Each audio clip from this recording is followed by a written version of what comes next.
Yes, everyone. Hello. നമുക്ക് ക്ലാസ്സിൽ will discuss about the remedies for breach.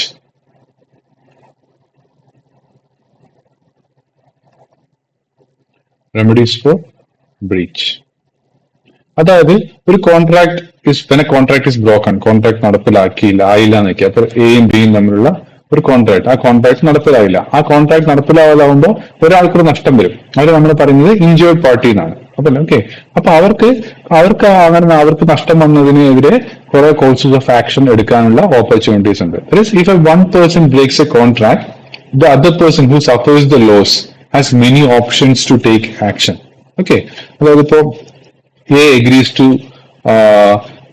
deliver goods to B, പക്ഷെ but doesn't deliver. അപ്പൊ ഇവിടെ ആര് injured party? B is the injured party because he has suffered loss, അല്ലെ? So we can take action here. We can take action. Okay.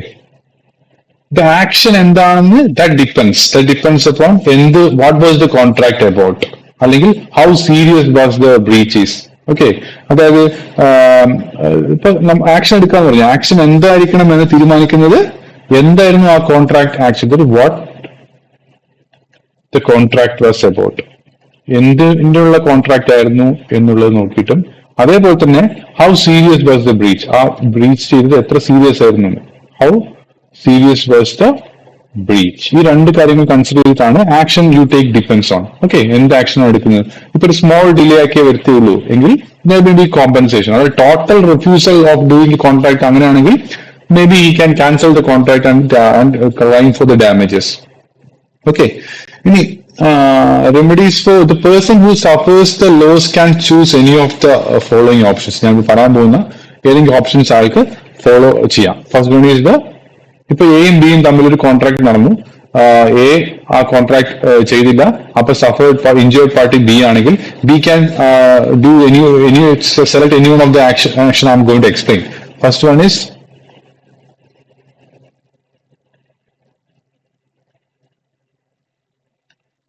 sign the contract. അതായത് he can cancel the contract and stop performing your part. ഇപ്പൊ A ബിക്ക്, so A was suppose to deliver goods to B, അല്ലെ? പക്ഷെ B fails, A deliver. അപ്പൊ what can B do?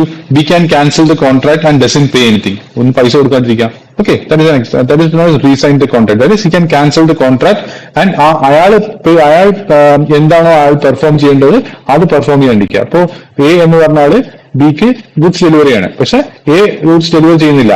അപ്പൊ delivery ചെയ്യുമ്പോൾ B സ്വാഭാവികമായിട്ട് എന്താ കൊടുക്കേണ്ടി വരിക? ഈ പൈസ കൊടുക്കണം. അപ്പൊ പൈസ കൊടുക്കാതിരിക്കാൻ കോൺട്രാക്ട് ക്യാൻസൽ ചെയ്യാം. This is known as rescind the contract എന്ന് പറയുന്നത്. ഓക്കെ, ഇനി അടുത്ത ഓപ്ഷൻ എന്ന് പറയുന്നത് you can sue for damages.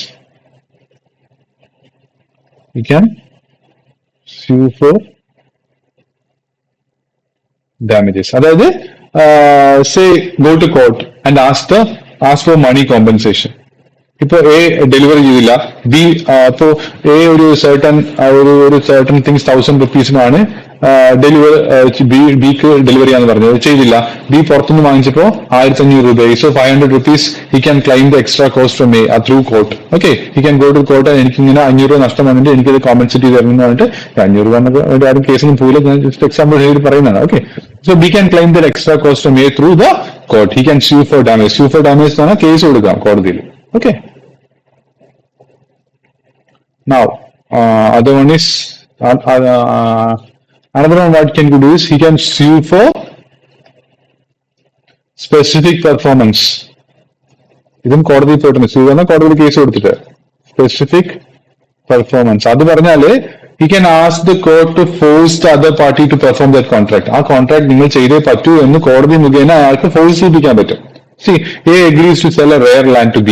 വളരെ റെയർ ആയിട്ട് ഒരു തീരെ ചതവില്ലാത്ത ഒരു സ്ഥലത്ത് ഒരു വളരെ മോഹവിലയൊക്കെ കിട്ടുന്ന ഒരു സ്ഥലം ബിക്ക് വിൽക്കാൻ തീരുമാനിച്ചു. But refuses later. അപ്പോ എന്ത് ചെയ്യാൻ പറ്റും? Court can force A to sell the land. B can go to the court and he can force the A to sell the land to B. This is known as sue for specific performance. Clear? Okay, fine. And next thing is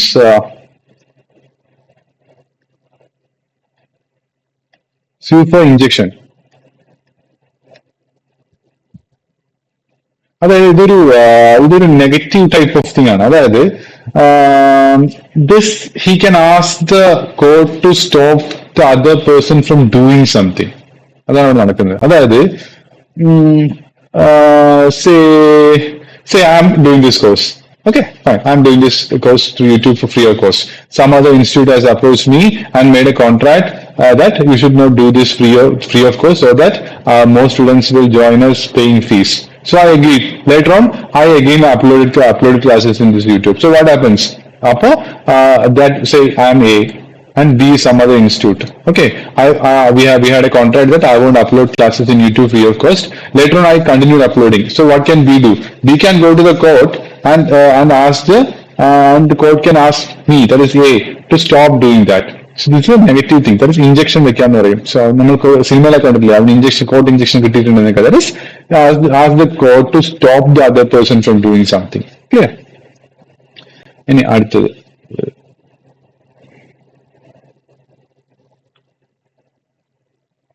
the one is quantum merit. Quantum merit. Okay, this is get paid for the work already done. So see, A B ക്ക് വേണ്ടി ഒരു വീട് പണിതുകൊണ്ടിരിക്കുകയാണ്. Okay, പക്ഷെ 2 നില വീടാണ്. ഒരു നിലയായപ്പോ stop ആയി work. 2ാം നില വർക്ക് A ചെയ്തില്ല. So what can A do? A can claim the payment four work completed. ഇപ്പൊ ഒരു ഡബിൾ സ്റ്റോറിയിലാണ്, പക്ഷെ അത് ഇമാജിനറിയിലെ മുകളിലത്തെ നിലയിൽ ആദ്യത്തെ നില മാത്രമേ പണിതെങ്കിൽ ആ ആദ്യത്തെ നിലയ്ക്ക് എന്താണ് പൈസ വേണ്ടത്, അത് A can claim from B, though he has not completed the work fully. This is known as quantum merit. Okay, that is get paid for the work already done, even though work is not fully completed. അതാണ് ഇവിടെ ഉദ്ദേശിക്കുന്നത്. Clear? ഇത്രയാണ് ഈ കാര്യങ്ങളൊക്കെയാണ് നമുക്കിതിൽ actions ആയിട്ട് choose ചെയ്യാൻ പറ്റുക. Now we will move on to the last topic, that is contract of indemnity.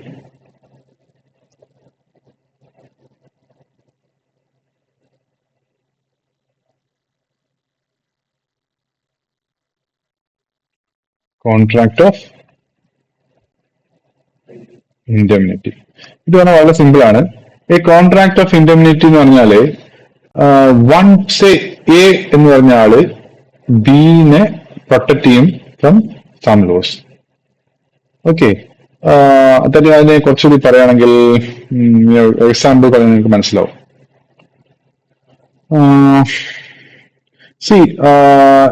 ബിക്ക് ഒരു നഷ്ടം ഉണ്ടാവാൻ സാധ്യതയുണ്ട്. ഓക്കെ, ആ നഷ്ടം ഉണ്ടായാൽ എ നികത്തിക്കോളാം എന്ന് പറയുകയാണ്. This is known as indemnify. Meaning of indemnity. ആ loss may be it happens because of A or because of some other person. Clear? ഒന്നും നമുക്ക് എക്സാമ്പിൾ ബുക്കിൽ തന്നെ പറഞ്ഞിട്ടുണ്ട്. അത് നമുക്ക് നോക്കിയാൽ നിങ്ങൾക്ക് മനസ്സിലാവും. A contracts to indemnify B. Indemnify B against legal proceedings by C for 3 lakh. അതായത് സി ബിക്കെതിരെ എന്തെങ്കിലും കേസ് കൊടുത്തിട്ട് ഒരു നഷ്ടപരിഹാരം കൊടുക്കേണ്ടി വന്നാൽ 3 ലക്ഷം രൂപ വരെയുള്ള എമൗണ്ട് എ സഹിച്ചോളും, ബിക്ക് എ കൊടുക്കും. ഇപ്പൊ 5 ലക്ഷം രൂപയാണ് ഈ സി കേസ് നടത്തിയിട്ട് ബിക്ക് കൊടുക്കേണ്ടി വന്ന എന്തെങ്കിലും ആവട്ടെ, എന്തെങ്കിലും കാര്യത്തിന്. അപ്പൊ എ ഇൻഡെമിനിഫൈ ചെയ്തുകൊണ്ട് what will A do? A will pay. ഇപ്പൊ ഉദാഹരണത്തിന് ബി ഒരു ബാങ്ക് ലോൺ എടുത്തു എന്ന് വെക്കാം. ഓക്കെ, ബാങ്ക് ലോൺ എടുത്തു. എന്നിട്ട് അതില് 3 ലക്ഷം രൂപയാണ് ബാങ്ക് ലോൺ എടുത്തത്. അത് എ ജാമ്യം നിന്നിട്ട് ഇൻഡെമിനിഫൈ ചെയ്തിട്ടുണ്ട്. ഓക്കെ, ഇത് ഒരു എക്സാമ്പിൾ വെച്ച് പറയുന്നതാണ്. എന്നിട്ട് ബി ആ ലോൺ അടച്ചില്ല. So what will bank do? Bank case കൊടുത്തിട്ട് എനെ കൊണ്ട് അടപ്പിക്കും. അപ്പൊ ഈ 3 lakhs മാത്രമായിരിക്കോ? അല്ല, ഇൻട്രസ്റ്റ് ഒക്കെ വന്നിട്ടുണ്ടാവും. 5 lakhs വരെ വന്നിട്ടുണ്ടാവും. അപ്പോ ഈ 3 lakhs വരെയുള്ള എമൗണ്ട് എക്ക് കൂടി ബാധ്യതയാണ്. എ കൊടുക്കാന്ന് പറഞ്ഞുകൊണ്ട് എക്ക് ബാധ്യതയുണ്ട്. ഓക്കെ, ഇതാണ് നമുക്കൊരു എക്സാമ്പിൾ ആയിട്ട് പറയുന്നത്. ഇൻഡെമിനിറ്റി എന്ന് പറയുന്നത് it can be clearly return അല്ലെങ്കിൽ സ്പോക്കൺ ആവാം, എക്സ്പ്രസ്ഡ് ആവാം, അല്ലെങ്കിൽ ഇംപ്ലൈഡ് ആവാം, അണ്ടർസ്റ്റുഡ് ഫ്രം സിറ്റുവേഷൻ. ഈ ഇൻഷുറൻസ് പോളിസി എന്ന് പറയുന്നത് ഒരു നല്ലൊരു എക്സാമ്പിൾ ആണിത്. ഇൻഷുറൻസ് പോളിസി എന്ന് പറയുന്നത് ഇൻഷുറൻസ് പോളിസിയിൽ എന്താ സംഭവിക്കുന്നത്? എന്താ സംഭവിക്കുക ഇൻഷുറൻസ് പോളിസിയിൽ? ഒരു ഫയർ ഇൻഷുറൻസ് എടുത്തു എന്ന് വെക്കാം. ഒരു കമ്പനി ഒരു ഫയർ ഇൻഷുറൻസ് എടുത്തു എന്ന് വെക്കാം. ഓക്കെ, എന്നിട്ട് നമ്മൾ ആ കമ്പനി പ്രീമിയം പേ ചെയ്യും. അപ്പൊ എന്ത് സംഭവിക്കാം? ഫയർ സംഭവിച്ചു വെച്ചാൽ കമ്പനിക്ക് നഷ്ടം വരുമോ? ഇല്ല. ഈ ഫയർ ഇൻഷുറൻസ് കമ്പനി ആ നഷ്ടം നികത്തും. This is an example for indemnity. Okay, A contract of insurance is an example, best example of indemnity. അതായത് ഒരു ഇൻഷുറൻസ് കമ്പനിയാണ്, ആ ഇൻഷുറൻസ് ആണ് ആ പെർട്ടിക്കുലർ ഏതെങ്കിലും കമ്പനി പ്രീമിയം അടച്ചിട്ടുണ്ടെങ്കിൽ, ഫയർ ഇൻഷുറൻസ് ചെയ്തിട്ടുണ്ടെങ്കിൽ, അവിടെ ഫയർ പിടിച്ചെന്തെങ്കിലും നാശനഷ്ടം വന്നാൽ who pays for it? Insurance company pays for it. Okay, right. ഇതില്